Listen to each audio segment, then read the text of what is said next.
Et bonjour à tous, c'est Zachem et on se retrouve aujourd'hui pour un nouvel épisode de la chronique Zachem raconte sur le thème de Forbidden Lands. Chapitre 2. Les professions du Corvan. Dans ce chapitre, nous verrons ensemble toutes les professions disponibles pour vos joueurs.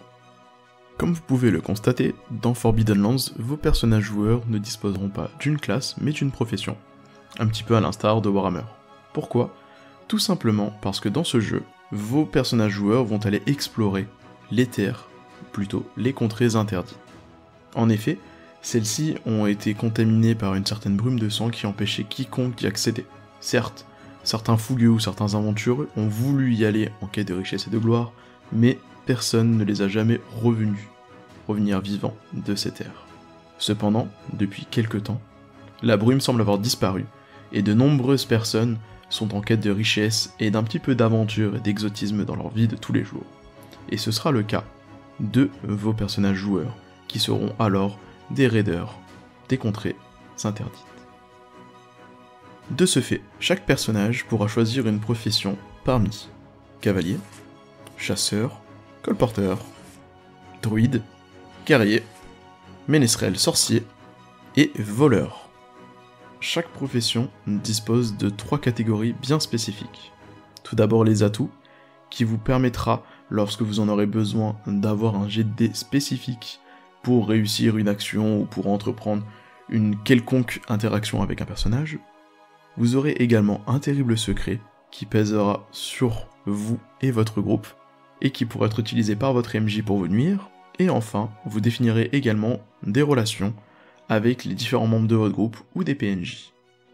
Certaines de ces professions ne vous évoqueront rien en particulier, et pourtant, elles sont toutes indispensables à la survie de votre groupe dans le Corvan. En effet, même le plus simple des colporteurs peut apporter énormément à un groupe perdu en forêt. Mais trêve de bavardage, entrons directement dans le sujet avec la première profession disponible, le cavalier. Une légende raconte qu'en des temps reculés, les animaux se moquaient des humains qui marchaient sur 2 jambes. C'est pour cette raison que vos ancêtres se sont alliés avec les chevaux des grandes plaines. À vous deux, vous possédez 6 jambes, assorties de 2 mains capables de manier l'arc et la lance. Vous galopez plus vite que le vent, frappez, puis disparaissez avant que l'ennemi se rende compte de ce qui lui arrive. Le cavalier est donc une profession qui, comme son nom l'indique, sera associée d'une monture, principalement un cheval ou autre chose. Vous pourrez choisir un atout parmi les suivants. Aucun peuple n'est plus noble que les Ashlen. En selle, vous chevauchez plus vite que le vent. Cheval ou pas, vous ne perdrez jamais l'équilibre. Bien sûr, vous pouvez toujours créer le vôtre en concertation avec votre MJ. Concernant les terribles secrets, voici les 3 propositions qui sont faites. Vous adorez mettre le feu, vous prétendez honorer le dieu cornu, mais, avouez-le, vous aimez vraiment ça. Un petit pyromane dans l'âme. Votre cheval a plus d'importance à vos yeux que n'importe quel autre être vivant. Nul n'est en mesure de comprendre la nature de ce lien. Et enfin, vous paniquez dès que vous vous trouvez dans une pièce étroite et fermée. Enfin, concernant vos relations, vous aurez le choix entre tel PNJ ou joueur possède une âme d'esclave, vous devez le libérer. Tel PNJ ou joueur est un ami fidèle pour qui vous donneriez votre vie s'il le fallait. Et enfin, tel PNJ ou joueur ne vous montre pas le respect qui vous est dû.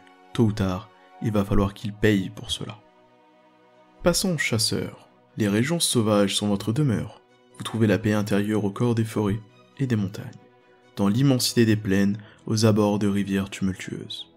Les gens racontent que ces contrées maléfiques regorgent de dangers. Vous avez bel et bien aperçu les monstres qui écument ces terres, mais vous savez évoluer en toute discrétion et tuer votre proie en un éclair lorsque vous y êtes forcé. Comme vous l'avez aperçu, le chasseur sera une profession orientée autour du combat à distance et de la discrétion. Vous aurez le choix entre 3 atouts. Vous pouvez survivre plusieurs semaines dans la nature sans aide, ou alors vos flèches atteignent toujours leur cible, et enfin, vous êtes l'ami des animaux sauvages, ces derniers ne vous font aucun mal. Votre terrible secret devra être choisi entre vous vous sentez mal à l'aise en société et préférez la solitude, ou bien votre vieille blessure infligée par la griffe d'une bête démoniaque n'a jamais guéri correctement. Et enfin, un jour, vous avez abandonné un ami grièvement blessé dans les bois pour sauver votre peau. Personnellement, j'aime beaucoup les 2 dernières qui permettent réellement de créer des aventures orientées autour de ces terribles secrets. Et enfin, pour vos relations, vous pourrez choisir entre tel PNJ ou personnage joueur fait toujours un boucan d'enfer, vous préférez rester loin de lui. Tel PNJ ou joueur a constamment faim et dévore toute la nourriture que vous rapportez au camp. Et enfin, tel PNJ ou joueur n'a aucun respect pour la nature et ses habitants. Nous l'évoquions tout à l'heure, passons au colporteur. Négocier, acheter des marchandises à bas coût pour les revendre beaucoup plus cher, transporter 2 pièces d'argent en 3, ces méthodes vous ont toujours sauvé la vie. Quand la brume écarlate pesait sur la région, le commerce entre les villages était assez limité et demeurait très localisé. Maintenant que le brouillard s'est levé, il ne vous reste plus qu'à aller dénicher ou acheter les trésors des contrées interdites pour les vendre au plus offrant. Vous êtes un colporteur. Comme vous pouvez vous en rendre compte, le colporteur va être quelqu'un qui va vraiment apporter un plus à votre groupe. Tout d'abord parce que comme vous allez pouvoir le voir dans un prochain podcast lorsque nous parlerons des forteresses, le colporteur aura vraiment un intérêt pour aller négocier des ressources et trouver des éléments clés pour bâtir votre forteresse. De plus, il a l'âme d'un négociateur, il pourra très facilement dénicher, négocier, convaincre d'autres PNJ lors de situations un petit peu complexes. Concernant ses atouts, vous pourrez choisir entre: on trouve que vous avez le regard d'un homme ou d'une femme honnête, ce qui peut être pratique. Vous avez le don d'inspirer confiance en n'importe qui. Ou bien alors, lorsque vous sentez un bon filou, plus personne ne peut vous arrêter. Concernant vos terribles secrets, vous devez de l'argent à quelqu'un de puissant, beaucoup d'argent. Ou alors, vous avez escroqué un frère du rouillé qui désire se venger. Enfin, persuadé que tout le monde cherche à vous voler, vous ne faites plus confiance à personne. Les 3 terribles secrets proposés ici sont vraiment très intéressants.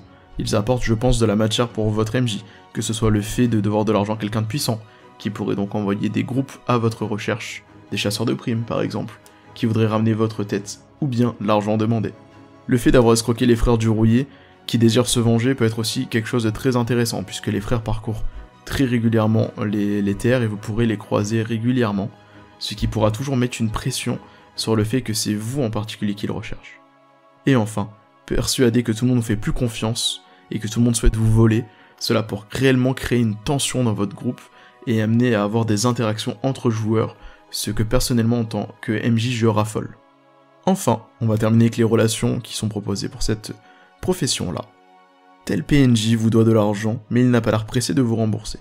Tel PNJ ou personnage joueur vous a sauvé la vie, que va-t-il exiger en échange? Et enfin, tel personnage joueur est votre garantie pour accéder à la richesse et à la célébrité. Ne les lâchez pas d'une semelle. Donc là aussi, les relations proposées sont intéressantes parce qu'elles vous permettent réellement d'ajouter de la plus-value au colporteur au niveau de votre groupe. Que ce soit quelqu'un qui vous doit de l'argent mais n'a pas l'air pressé de vous rembourser. Ça pourrait être une quête pour retrouver cette personne qui se serait échappée, qui aurait décidé de partir fuir avec votre argent. Quelqu'un vous a sauvé la vie, ça peut aussi être quelqu'un de votre groupe. Ou même la personne célèbre que vous n'allez pas lâcher, parce que potentiellement derrière il y a la fortune à la clé. Parlons maintenant des druides, qui pourraient être une très bonne classe associée à un lycan. Les frères et les sœurs de votre ordre se dévouent à la sauvegarde de la nature depuis que le dieu Argile a façonné la terre. Vous maintenez l'équilibre du monde. Vos mains se font douces ou cruelles selon les circonstances, mais vous agissez toujours dans le plus grand respect après avoir mûrement pesé votre décision. Vous détendez la puissance de la nature, la terre, le climat, les plantes et les animaux vous obéissent. Comme on pouvait s'en douter, le druide va être une classe de lanceur de sorts, rattachée au domaine de la nature, du vivant et donc forcément des animaux. Vous pourrez choisir des atouts parmi. Votre noblesse d'âme surpasse celle des autres gens et vous avez l'affection des dieux. Ou bien, vous percevez les phénomènes contre nature avant tout le monde. Et pour finir, les démons ont naturellement peur de vous. Dans les 3 cas ici, on pourra vraiment avoir quelque chose avec un côté mystique. C'est-à-dire que pour le premier, si vous avez une grandeur d'âme et que les dieux ont de l'affection pour vous, peut-être que votre MJ pourra à certains moments opportuns vous révéler quelque chose que seul vous avez pu voir ou entendre de la part d'un dieu. Concernant les phénomènes contre nature avant tout le monde, ça peut être aussi une mise en garde, lors d'un voyage dans un hexagone, en vous prévenant, attention, il y a quelque chose de bizarre, il vaut mieux tracer son chemin que de rester ici. Et enfin, concernant les démons, vous en rencontrerez forcément dans les contrées interdites, et cela peut vraiment apporter un petit accent, une petite excitation lorsque vous allez en rencontrer, pour éviter d'avoir un combat qui pourrait être mortel. Concernant votre terrible secret, vous adorez vous vautrer dans la boue et manger des mets qui répugnent les autres. Je trouve que ça va très bien avec les licans. Comme tout ce qui existe sur Terre est une création d'argile, le principe de propriété vous est totalement étranger. Et enfin, vous êtes un cuistre modérateur qui prétend connaître les desseins des dieux.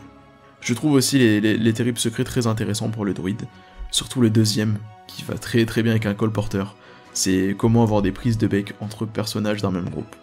Et enfin le troisième, qui pourrait être aussi très bien avec un voleur, en lui rappelant à chaque fois les moralités du culte de certains dieux, il faut pas voler, il faut pas faire ci, il faut respecter la nature, et ça peut être aussi très intéressant à jouer. Concernant vos relations, un PNJ a du mal à trouver sa place dans le monde, vous pouvez le mettre sur la bonne voie sans lui révéler le destin qu'il attend. Tel personnage joueur est attiré par la magie noire, vous devez lui surveiller attentivement, s'il le faut, vous l'arrêterez.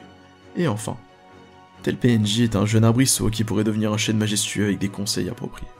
Donc on est vraiment dans la surveillance soit d'une personne, soit dans le fait de suivre quelqu'un, de l'amener à grandir, à surveiller son dessin, qui va réellement bien avec le rôle du druide. Soyons un peu plus bestial et primal, redevenons des guerriers. Aussi loin que remontent vos souvenirs, vous avez toujours suivi la voie de l'épée, essuyant le sang d'innombrables ennemis sur votre lame, sentant vos blessures se muer en horribles cicatrices qui ornent votre corps. Vous craignez la guerre tout en l'appelant de tous vos vœux. Le combat est toute votre vie. Vous êtes tenu de protéger vos amis plus faibles que vous des hordes d'ennemis, une tâche que vous prenez très au sérieux, même si, en réalité, vous ne pouvez pas vous passer de l'excitation que vous procure le combat. Lorsque la bataille est terminée, vous fourbissez votre épée, prêt pour la prochaine bataille. Comme on pouvait s'en douter, le guerrier sera une profession très orientée autour des armes, du combat à main nue, ou du combat au corps à corps, et enfin à la protection de vos alliés. Vos atouts seront: vous ne vous enfuyez jamais pendant un combat, ou alors, vous pouvez supporter n'importe quelle blessure, et enfin, vous ne trahirez jamais vos amis. Assez classique, en toute somme, pour ces trois atouts. Les terribles secrets proposés seront: vous abusez parfois de la bouteille pour chasser les souvenirs de ceux que vous avez tués, vous vous délectez secrètement de la douleur et la souffrance que vous infligez à vos adversaires, et enfin, un jour, vous avez assassiné un frère du rouillé. Ses confrères sont toujours à vos trousses. Ici, on est dans quelque chose de beaucoup plus intéressant, avec un côté plus psychologique au personnage, avec le fait de boire pour oublier, ou bien le côté un peu plus psychologique, dérangé, avec la délectation de la souffrance, et la poursuite avec les frères du rouillé, qui pourra forcément être aussi en corrélation avec celui d'un autre personnage de votre groupe. Que serait une bande de troubadours sans un ménestrel? Une personne toujours présente pour remonter le moral, jouer de la musique, et conter les légendes de ce groupe de raideurs et d'aventuriers. Quand le trajet s'éternise, quand le vent se déchaîne et que la nuit jette son voile de ténèbres, tout le monde a besoin d'entrevoir une lueur d'espoir en se rappelant la gloire des héros du passé, ou les trésors enfouis qui n'attendent que de valeureux aventuriers. Votre rôle consiste à répandre la joie et la bonne humeur dans le camp à l'aide de chants, de poèmes ou de récits en prose. Vous savez chasser le désespoir et raviver le courage et la foi dans le cœur de vos camarades. Et le jour où vous disparaîtrez, vos chroniques perpétueront le souvenir de vos prouesses dans le monde entier. Le ménestrel. Classe assez basique aussi, vu qu'on a souvent l'habitude du bar de Donjons et Dragons. Et cette fois-ci, elle apporte un peu plus un côté psychologique, parce que dans l'univers de Forbidden Lands, vous avez un attribut qui est l'empathie, qui est aussi extrêmement important, sur lequel vous allez pouvoir être frappé. Et le ménestrel sera là pour justement vous aider en fait à remonter ces attributs-là de vos personnages. Voyons un petit peu en détail les atouts. Vos chants émeuvent les individus les plus sensibles. Vous connaissez tous les contes et légendes des contrées interdites. Vos amis donneraient leur vie pour vous. Assez sympathique, même si réservé sur certains. Je pense que connaître tous les contes et légendes des contrées interdites, je suis pas un grand fan. Dans le sens où le jeu se prête beaucoup à la découverte, justement, de l'histoire, de ce qui a pu se passer par le passé. Et donc, si un personnage peut connaître ça, c'est un petit peu particulier, je préférais lui faire découvrir. Terrible secret. Vous vous doutez de vous et ne croyez pas au chant que vous interprétez. Vous êtes secrètement amoureux d'un PNJ ou d'un PJ, ça j'aime beaucoup. Vous avez autrefois été le bouffon des frères du rouillé, mais vous êtes parvenu à vous échapper. On revient toujours sur la redondance des frères du rouillé, c'est intéressant, parce que comme je vous l'ai dit, vous pouvez faire des corrélations entre différents personnages du groupe. Et enfin, tel personnage joueur est le héros de vos chroniques, même s'il n'a pas l'air de se rendre compte. Tel PNJ ne comprend pas ce qui est bon pour lui, il a besoin de vos précieux conseils. Tel PNJ est condamné d'avance, sa chute n'est qu'une question de temps. Là aussi des relations assez classiques mais intéressantes, surtout avec cette notion-là de ménestrel. Je pense directement à la série The Witcher avec le ménestrel qui suit le Witcher pour chanter ses chansons, récupérer quelques piécettes dans les tavernes, et là on a vraiment cette possibilité de mettre ça en place dans votre groupe de joueurs. Nous arrivons à une des professions les plus redoutées et les plus détestées de cet univers, les sorciers. Peu importe leur regard rempli de terreur et de dégoût, peu importe qu'ils gardent leur distance effrayés à l'idée d'être infectés par vos arts noirs, ils vous craignent, mais ont besoin de vous. Qui d'autre est capable de plier les forces de la nature à sa volonté? Qui d'autre attise les incendies, gèle l'eau et fait trembler la terre? Vous, et uniquement vous, avez vu ce qui se cachait derrière les voiles du monde physique et contemplé le cœur même de l'existence. Vous portez cette clairvoyance comme un fardeau que vous épargnez au reste du monde. Le sorcier. Un petit peu différent de ce qu'on a l'habitude d'avoir avec d'autres jeux de rôle, comme Donjons et Dragons, nous avons le magicien avec les écoles de magie, ou le sorcier qui a fait un pacte avec une entité supérieure. Ici, le sorcier va être quelqu'un qui va être plus maître dans tout ce qui va être occulte. Magie du sang, nécromancie, ou alors l'art runaire, le fait de graver des runes pour sauvegarder de la magie et lancer des effets. Les atouts proposés sont: plus rien ne vous effraie depuis que vous avez vu le monde caché derrière le voile, ou alors tous ceux qui vous menacent meurent dans d'atroces souffrances, et enfin, vous avez lu quantité de livres et vous connaissez la marche du monde. On est vraiment dans une quête de puissance, le fait d'avoir vu qu'est-ce qui était derrière le voile, ce qu'il y a vraiment d'horrible dans cet univers-là, ou alors le fait de connaître énormément de choses sur comment fonctionne le monde, sur les mystères qui pourraient l'entourer. Terrible secret. Vous êtes hanté par des visions du monde cachées derrière le voile. Ou alors, votre soif de puissance magique est plus forte que tout le reste. Et enfin, Zigopher, le tisseur de sorts, le fameux magicien, peuple vos cauchemars et vous force à lui obéir. Ici, on a vraiment quelque chose de très psychologique, soit avec des visions hantées du passé, qui peut-être vous empêchera de dormir et donc d'être reposé, soit la soif de magie qui est plus forte que tout, et donc vous serez prêt à abandonner vos amis pour récupérer du pouvoir, ou alors le fameux magicien dont je taisais le nom, qui peuple vos cauchemars et vous force à lui obéir malgré votre volonté. Et ça, je trouve ça vraiment intéressant pour faire des twist plots au niveau de l'aventure et d'un scénario, c'est vraiment super intéressant. Si vous jouez en tout cas avec l'univers complet de Forbidden Lands. Et enfin, pour les relations, tel PNJ vous lance des regards en coin et semble avoir peur de vous. Tel personnage joueur n'a pas conscience de la véritable force intérieure. Vous pouvez l'aider à l'exploiter. Ou enfin, tel PNJ a des doutes sur le pouvoir magique. Quel pauvre fou. Bon, on reste sur des relations très classiques à rapport aux sorciers, de la peur, de la méfiance ou quelqu'un à prendre sous son aile. Ça reste assez proche de ce qu'on avait vu tout à l'heure avec le druide. Nous terminerons avec la dernière profession disponible, le voleur. Personne ne vous donnera jamais ce dont vous avez envie. Pour obtenir ce que vous voulez, vous devez vous en emparer par vos propres moyens. Vous avez bien retenu la leçon dès votre plus jeune âge. Durant votre enfance, vous étiez déjà doué pour délester les autres des possessions dont vous aviez plus besoin qu'eux.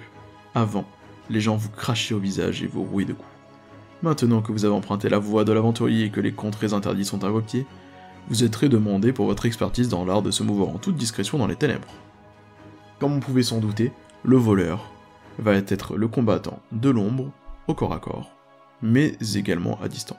Il sera surtout là pour crocheter tout ce qui va bloquer l'avancée de vos joueurs, que ce soit une porte ou alors un coffre pour récupérer le contenu. Les atouts. Personne ne possède un pas aussi léger que le vôtre.